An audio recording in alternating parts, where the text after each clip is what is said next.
What is going on, everyone? A huge thank you for clicking on today's video. I greatly appreciate that as always.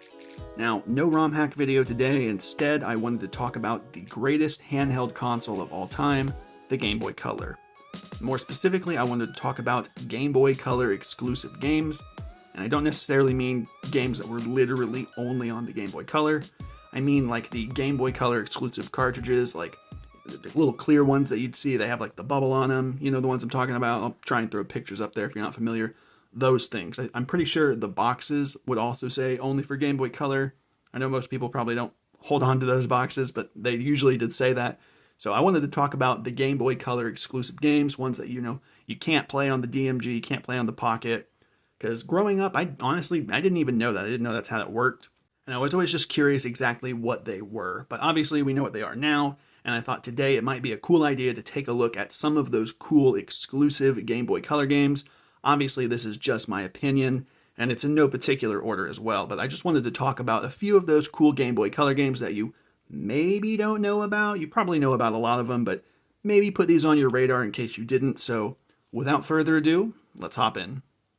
All right, first up, we have Golden Glory: The Road to El Dorado, which is, of course, the video game adaptation of the animated movie, The Road to El Dorado.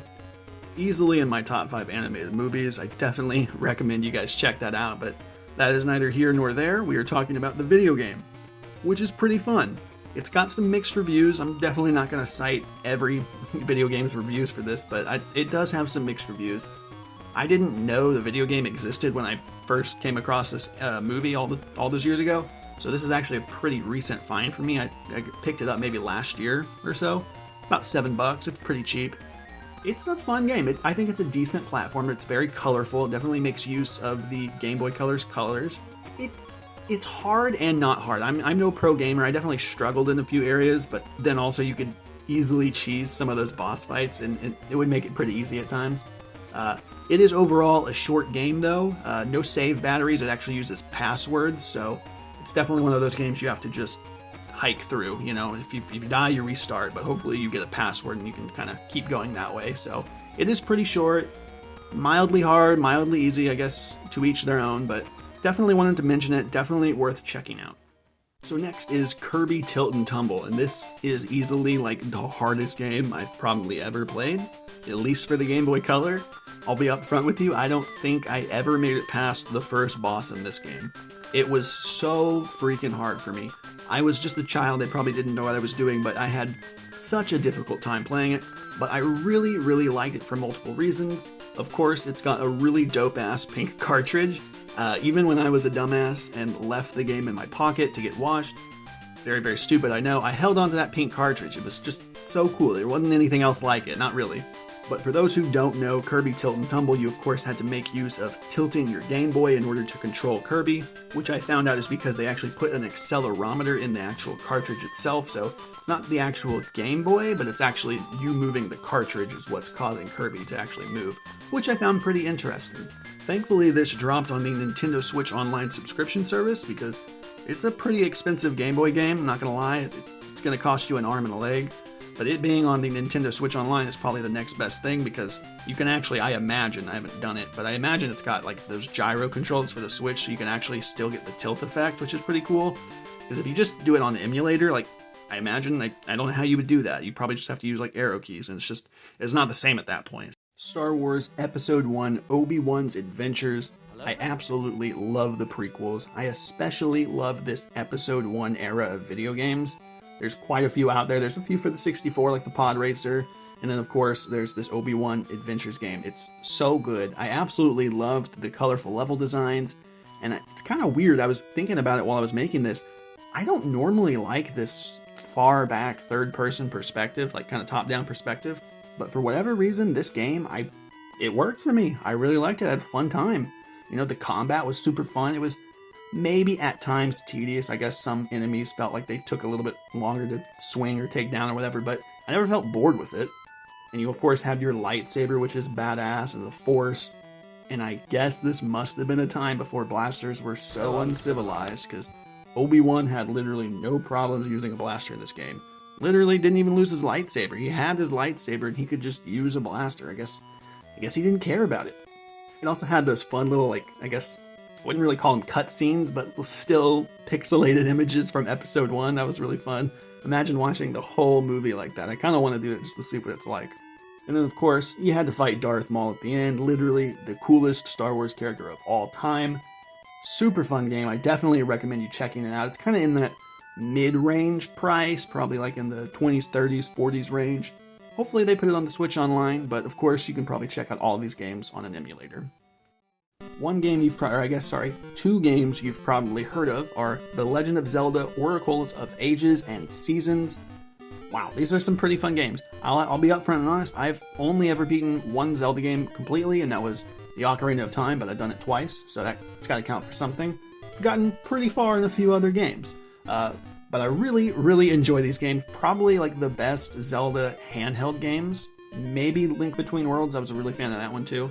But these ones are super, super cool. They take a page out of Pokemon's handbook with the two versions, Ages and Seasons. I would argue that maybe they did it a little bit better, because you really kind of you didn't have to, but if you wanted to get that full experience and the full story and everything all together, you had to play both versions to really get it. Which I thought was way more inventive than just having a couple different, like, version exclusive Pokemon, so I thought that was pretty cool. I'm a little upset that we don't keep that 2 Zelda thing going. I think it could work, but I guess I understand it's all in the DLC now.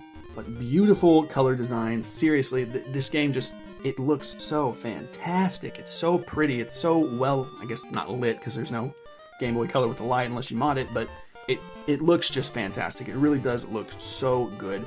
It is a pretty expensive game. These did, though, recently come to the Switch Online, so you can play them that way, which is nice. I also did actually get them on the 3DS. I don't think you can get that anymore. I'm pretty sure that's all shut down now, end of an era. But that's actually where I got them. That's where I've played them mostly. Definitely worth checking out if you have the Switch Online, or, of course, the emulators. You can check them out that way as well. Do we have any Yu-Gi-Oh fans? Is anybody out there a Yu-Gi-Oh fan? I am. I still play the game today. But this Yu-Gi-Oh game, and honestly a few of the older Yu-Gi-Oh games, they're hard. They are quite different in a way from how the actual game is played. Even back when these games came out, they were kind of different from how the actual card game was played. But Yu-Gi-Oh! Dark Duel Stories.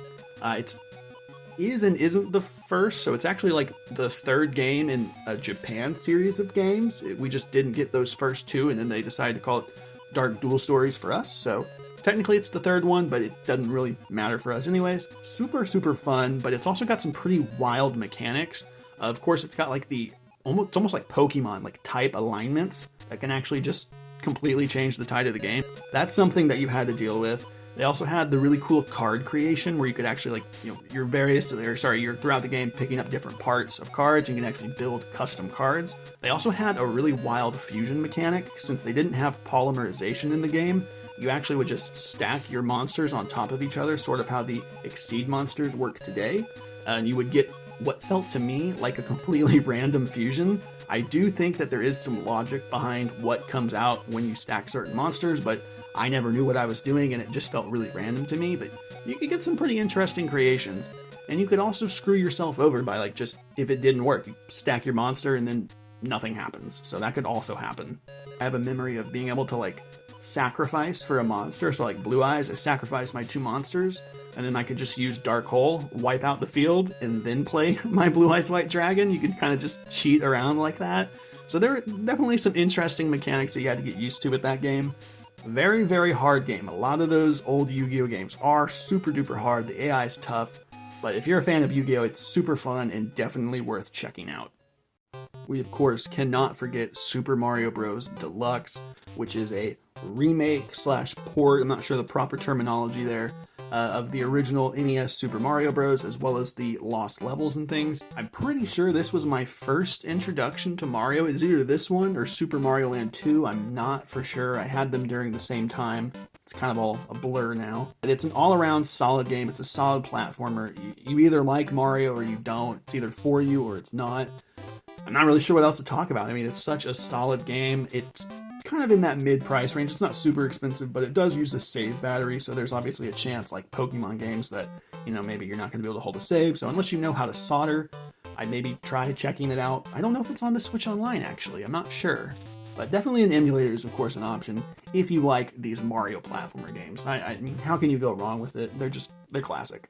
These were in no particular order, but I did save the best for last. And if you know me at all, you know exactly what this game is, and it is, of course, Pokemon Crystal version. The best Pokemon game of all time. That is, of course, just my opinion, so everybody can have their own opinion as to what the best Pokemon game is, but this one's mine.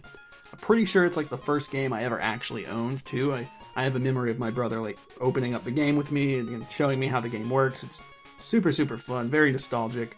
It, of course, like Kirby Tilt and Tumble, has a really unique cartridge. You know, Kirby had the pink one. This one, of course, has the crystal cartridge, and it just looks so cool. I totally ripped off the sticker of mine so I could see the whole thing, and I haven't looked back since. It's just such a great game. It really makes use of all of the colors. It's probably the most colorful game out there, in my opinion. All the different Pokemon just really show all of the color put into this game. And of course, this is the first game in the Pokemon series that I can recall that actually play as a female, or you usually have the option to play as a female, as well as adding those moving sprites whenever you throw your Pokemon out there.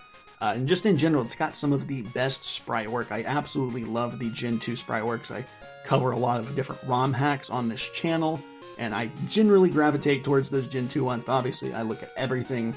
But I just think the Gen 2 artwork is just so superb, you really just can't beat it. And I know technically Gold and Silver were first and added the Dark and Steel type, but I do usually like to lump those in with Crystal. They're all pretty similar. It's just you can actually play Gold and Silver on like some of those older consoles, whereas Crystal, you won't be able to do it. You're going to get that little message if you try and turn it on in the DMG or Pocket or whatever. You're not allowed to play it. So yeah, those were some of my favorite Game Boy Color exclusive games I wanted to talk about. I guess some honorable mentions would probably be like Harry Potter. Those first two Harry Potter games were really cool. My brother had one of those.